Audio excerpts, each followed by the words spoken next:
मसँग चाहिँ गाइस आज यो star projector galaxy light projector आइसकेको छ। हजुरले यो बेडरुममा लिभिङ रुममा युज गर्न सक्नुहुन्छ। यो चाहिँ हजुरले ब्लुटुथमा पनि कनेक्ट गरेर आफै गाना पनि बजाउन सक्नुहुन्छ है। हो यसरी कनेक्ट गर्ने म त्यहाँ देखाइरहेको छु।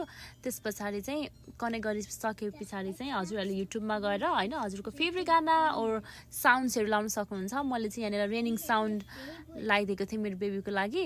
अनि एकछिनबाट चाहिँ मैले चेन्ज गरेर नेपाली गाना लगाएको थिएँ हैन। हजुरले चाहिँ नेपाली गाना सुन्नुहुन्छ अहिले एकछिनमा। अनि यति धेरै pretty look at this.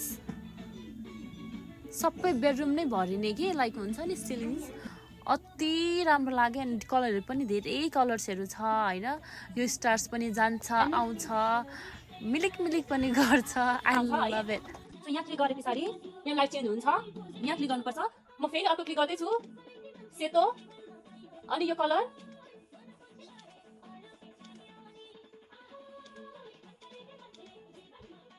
I think धेरै मात्र फास्ट हुन्छ। अनि त्यस पछाडि हजुरले यहाँ क्लिक गर्दाखेरि चाहिँ अन अफ हुने हो।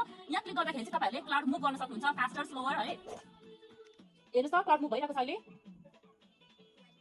अहिले स्टप भयो। अहिले हल्का मुभ भइरहेको छ क्लाउड। अहिले फास्ट मुभ भइरहेको छ। यहाँ यो लास्टमा यहाँ क्लिक गर्नुभयो भने चाहिँ एभ्री कलर यसरी चेन्ज हुन्छ ब्लिङ्क हुन्छ।